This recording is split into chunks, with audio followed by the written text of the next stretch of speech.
ان الحمد للہ والصلاۃ والسلام علی رسول اللہ اعوذ باللہ من الشیطان الرجیم بسم اللہ الرحمن الرحیم قال اللہ تعالی فی سورہ الحشر ولا تکونوا کالذین نسوا اللہ فانساہم انفسہم اولئک هم الفاسقون، اور ان لوگوں کی طرح نہ ہو جاؤ جو اللہ کو بھول گئے تو اللہ نے خود انہیں ان کی جانوں سے غافل کر دیا، بس یہی لوگ فاسق ہیں۔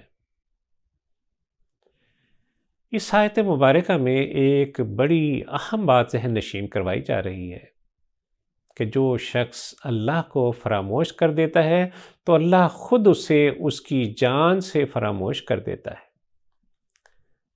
ایسا شخص اپنے آپ کو مطلق العنان سمجھنے لگ جاتا ہے۔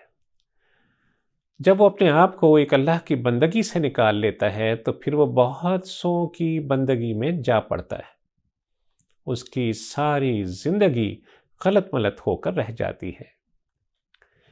انسان کا اصل مقام اس کی بندگی ہے، اس کی غلامی ہے، وہ ہرگز آزاد نہیں ہے، خود مختار نہیں ہے۔ جو شخص اس بات کو نہیں جانتا وہ در حقیقت اپنے آپ کو نہیں جانتا۔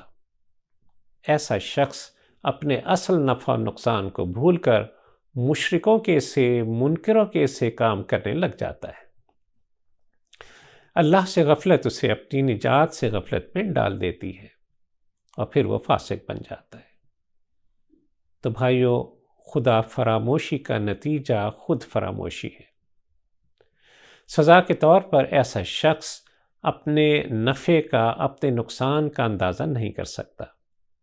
جس کام کو وہ اپنے لیے نفع بخش سمجھتا ہے، قابل عزت سمجھتا ہے، وہی کام اس کی بربادی اور ہلاکت کا سبب بن جاتا ہے۔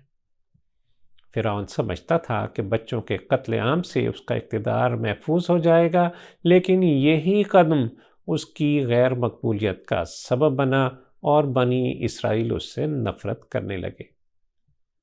ابو جہل اور ابو لہب نے اسلام اس لیے قبول نہ کیا کہ ایسا کرنے سے ان کی سرداری، ان کی چودراہٹ ختم ہو جائے گی، انہیں اللہ اور اس کے رسول کی غلامی قبول کرنا پڑے گی۔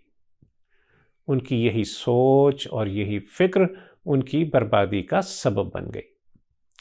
اس آیت مبارکہ کا لب لباب یہ ہے کہ بندہ اپنے رب سے تعلق کو نہ بھولے۔ خدا فراموشی انسان کو اپنے خیر و شر سے، اپنی عاقبت سے بے پرواہ کر دیتی ہے۔ اسے چند روزہ عیش دنیا کے لیے نہیں بنایا گیا۔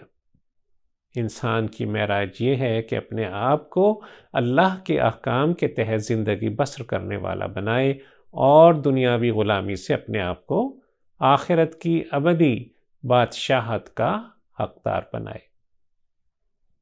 اسے نہیں بھولنا چاہیے کہ اسے ایک بڑے کام پر مامور کر کے اس دنیا میں بھیجا گیا ہے کہ وہ حق کی شہادت دینے والا بنے، انسانوں کی غلامی سے نکال کر ایک اللہ کی بندگی میں لانے کی کوشش کرے۔ بھائیو، زندگی اس وقت تک صحیح ڈگر پر چلتی رہتی ہے جب تک بندے کو اپنے معاملات میں اپنا مالک یاد رہتا ہے۔ مالک سے بے پرواہی عاقبت سے بے پرواہی ہے۔